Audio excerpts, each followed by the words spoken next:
Okay, let's talk about something you use every single second of your digital life, probably without even realizing it. Every time you scroll, click, or tap, there's an invisible system running the show. Today, we're going to pull back the curtain. We're talking about databases.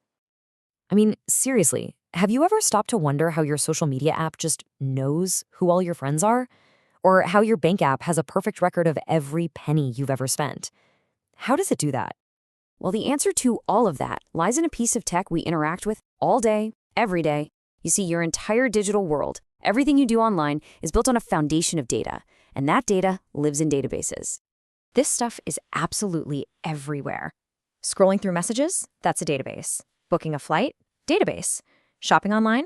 Yep, you guessed it. A database is in the background, finding that product, managing the inventory, and processing your order, all in the blink of an eye. It's the invisible engine of modern life. So what on earth is a database, really? Honestly, the simplest way to picture it is as a super organized digital filing cabinet. Or maybe think of it like a massive library where you can find any book on any shelf instantly.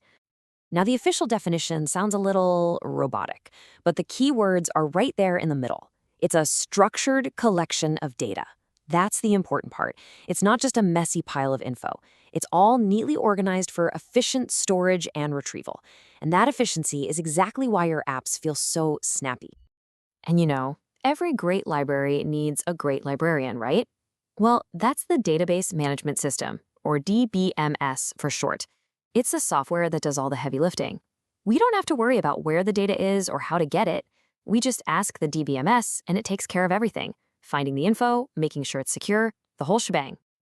Okay, so not all these digital filing cabinets are organized the same way. There are really two main flavors. On one side, you have relational databases, also known as SQL databases. Think of these like a perfectly organized spreadsheet with neat rows and columns. Everything has its place. On the other side, you've got NoSQL. It's way more flexible and built for all sorts of messy, unstructured data, like posts on a social media feed. But for today, we're going to focus on that first one. So, inside that world of neat, orderly, relational databases, there is one name that stands above the rest. A true giant in the industry. MySQL. So why is this one so special?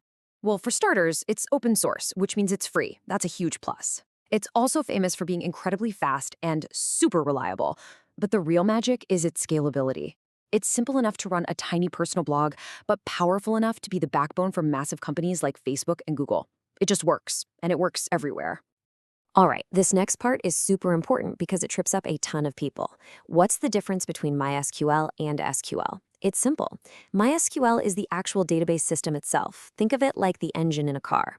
SQL, on the other hand, is the language you use to control that engine. It's the steering wheel, the gas pedal, the brakes. One is the machine, the other is how you operate it. So let's talk a little more about that language. How do we actually speak to the database and tell it what we want? We do it with something called a query. And this quote really nails it.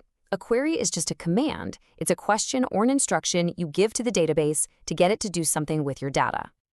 Now, here's the really cool part. You might think this language has a million different words, but you can do almost everything you'll ever need to with just 4 basic commands. And there's a handy little acronym to remember them. CRUD. Yup, CRUD. It stands for Create, Read, Update, and Delete. These 4 simple ideas are the fundamental building blocks of pretty much all data management. You're either adding new info, looking at existing info, changing it, or getting rid of it. That's really it. So the C for Create uses a command called Insert Into.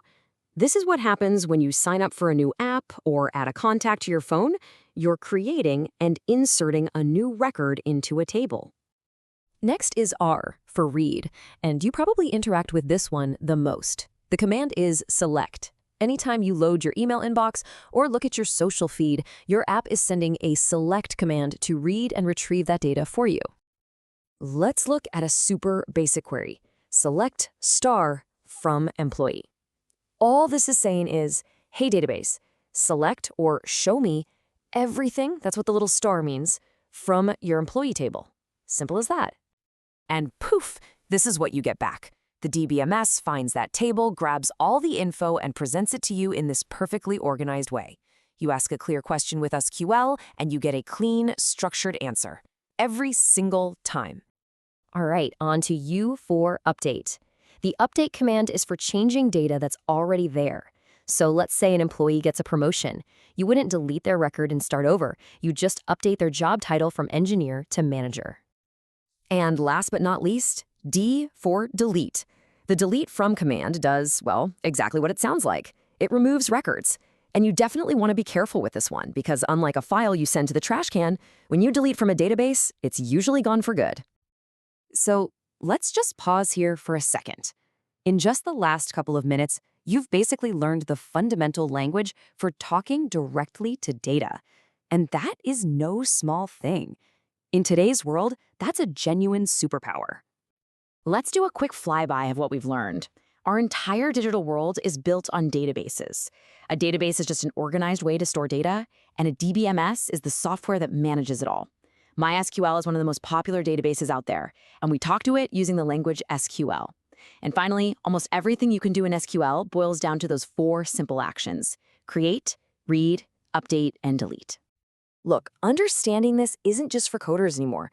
It's about understanding how the modern world is actually built. So now that you know the basic language of data, there's really only one question left to ask. What will you build with it?